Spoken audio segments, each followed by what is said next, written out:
O que a gente espera para esse jogo contra o Haiti, na teoria, é um jogo mais fácil. Muitas pessoas estão dizendo que esse jogo é para fazer saldo de gols, é para meter aí uns 3-0, 4-0, 5-0. Só que, convenhamos, olhando o nível dessa Copa do Mundo, acho que não vai ser tão fácil assim não. Acho que não vai ser tão simples, porque aquelas seleções que são consideradas menores, aquilo que elas não têm em habilidade de individual, eles estão entregando em raça e em disciplina técnica. Aquilo que é proposto. Não, se nós vamos jogar aqui um pouco mais atrás, eles são disciplinados para poder cumprir com esse objetivo. E estão fazendo isso muito bem. Não à toa que a gente viu aí resultados impressionantes. Principalmente o empate entre Espanha e Cabo Verde. Temos também o empate em 1-1 de Arábia Saudita e Uruguai. O empate entre Portugal e República Democrática do Congo. Então aquilo que a gente vê são essas seleções consideradas menores, elas entrando dentro de campo e se comportando muito bem defensivamente. Então não vem pensando, não vem achando que esse jogo contra o Haiti vai ser tão fácil assim. Muito vai me impressionar se a seleção brasileira marcar aí, cara, um 4-0, um 5-0.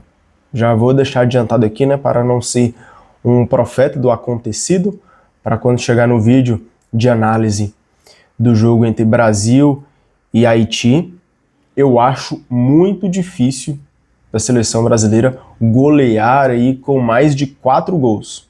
Um 4-0, um 5-0, cara, se acontecer, eu ficarei impressionado, porque o nível que essas seleções menores estão colocando é muito grande, é muita raça, é muita vontade. E infelizmente não é isso que a gente viu da seleção brasileira até o devido momento. E aí, cara, hoje eu estava assistindo a entrevista coletiva de Carlo Ancelotti e o ponto principal, né, é quando ele foi perguntado sobre o Endrick. E ele até cita Matheus Cunha, ele cita outros jogadores também, mas a resposta que nos chama a atenção é a resposta que ele dá sobre o Endrick, que ele diz que o Endrick é um jogador talentoso, que é um jogador extraordinário. E aí logo em seguida vem uma pergunta muito inteligente feita pelo PVC, que basicamente ele pergunta assim: já que é um jogador tão extraordinário assim, por que ele não vai jogar? E o Ancelotti dá aquela risadinha, né? Aquela risadinha ali, poxa, fui pegado, mas ele é malandro, ele sabe sair dessa. E a resposta dele, abrindo aspas aqui: temos que colocar Endrick no momento correto. Risos. Vamos esperar um pouco, vai ser importante. Fecha aspas, garantiu o treinador. E gol do México ali, tá? 1-0 México em cima da Coreia.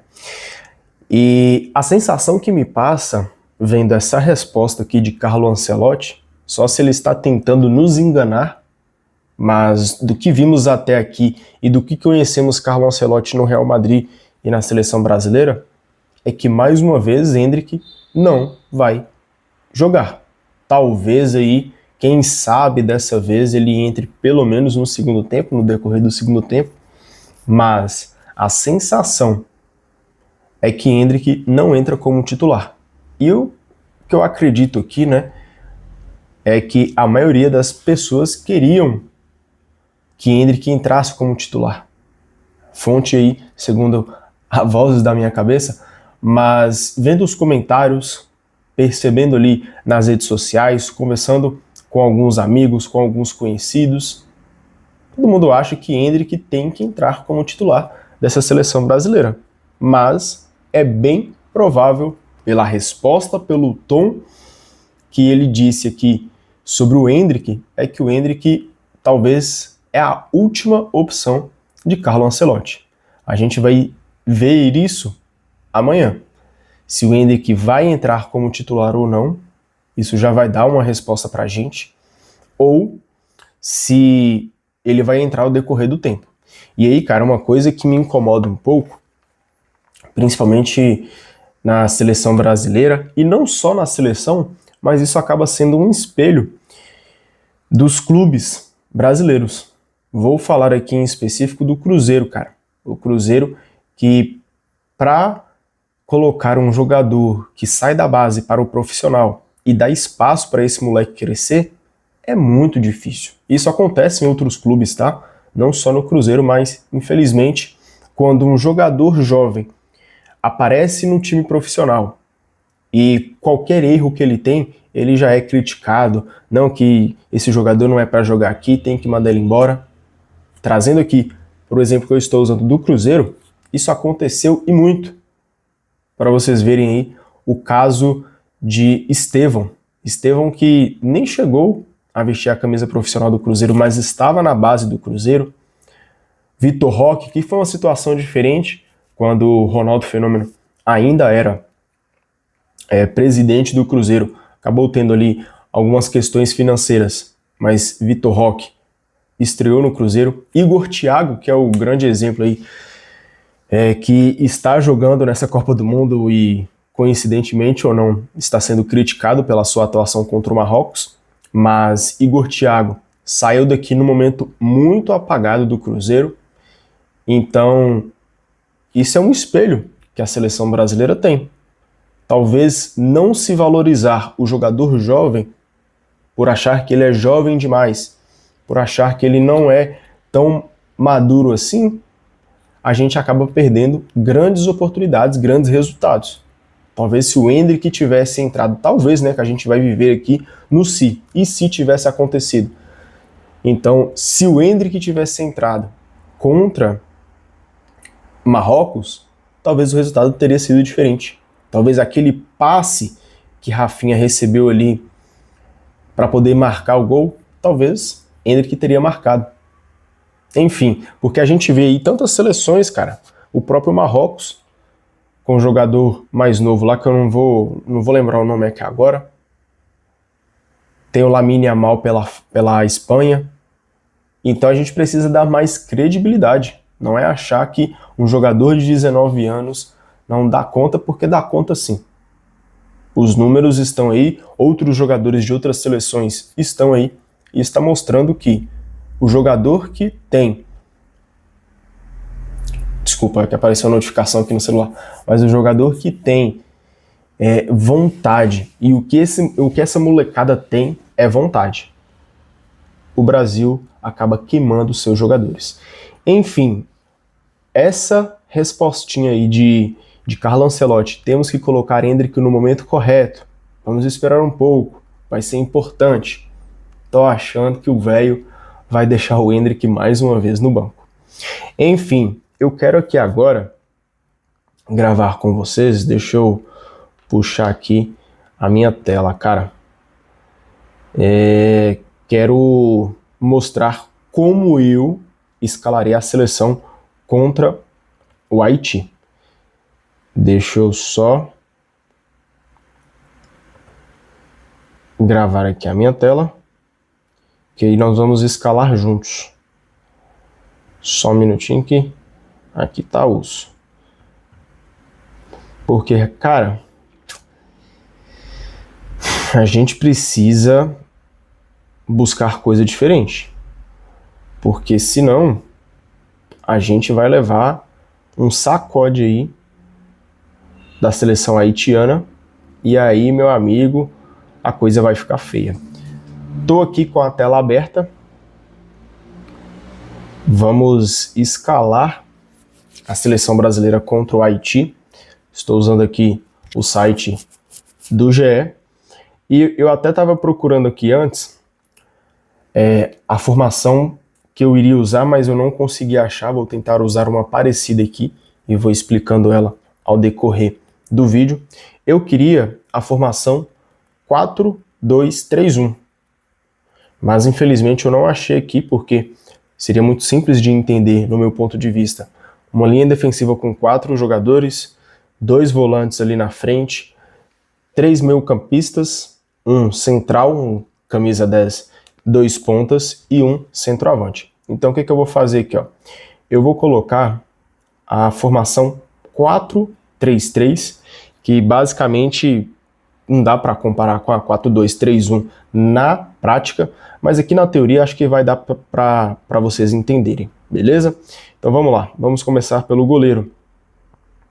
Dos 3 goleiros aqui que a gente tem, Alisson, não tem como a gente não colocar o Alisson, por mais que ele venha sendo criticado, é o melhor goleiro entre os 3, e aqui o Alisson vai ter que apresentar futebol, porque a gente está vendo aí goleiros roubando a atenção nessa Copa do Mundo. Tem o goleiro da Arábia Saudita, que eu não vou me lembrar aqui o nome dele ao certo agora, me fugiu aqui o nome, mas o próprio Vozinha de Cabo Verde, que fez uma atuação maravilhosa contra a seleção de Espanha. Então a gente vê goleiros de seleções menores brilhando nessa primeira rodada de Copa do Mundo. E uma seleção que quer ser campeã, que claro, é o objetivo principal da seleção brasileira, precisa de boas atuações. O goleiro precisa atuar melhor. Então Alisson precisa jogar bem. Na lateral direita, aqui a gente infelizmente não vai poder mais contar tanto assim com o Ibanhas. Foi muito mal no jogo contra o Marrocos. Ele que teve bastante dificuldade, parecia que estava ali totalmente perdido no campo. Então, para Ibanhas não dá dessa vez. A gente vai aqui com Danilo, que entrou bem contra o Marrocos, e aí a gente vai fazer o tira-tema aqui, né, para saber se Danilo vai bem como titular, porque muito se reclamou de Danilo como titular da seleção brasileira, e aí cobrávamos tanto para que Ibanhas jogasse. Quando ele entrou, foi bem ruim. Então aqui é a oportunidade de Danilo apresentar o seu futebol. Zaga, aqui não tem muito o que dizer, por mais que no jogo contra o Marrocos, acho que os dois acabaram falhando ali, mas é os nossos 2 melhores zagueiros. Então vamos de Marquinhos e Gabriel Magalhães. Na lateral esquerda, temos ele que fez uma boa partida contra Marrocos, então vou continuar aqui com Douglas Santos. E aí, cara, o nosso meio de campo, nessas 2 pontas aqui, ó, eu vou colocar os 2 volantes. Vou colocar aqui Fabinho, que entraria aí no lugar de Casemiro, que foi muito mal no jogo contra o Marrocos, e quando o Fabinho entrou no segundo tempo, os zagueiros tiveram até mais tranquilidade para conseguir defender.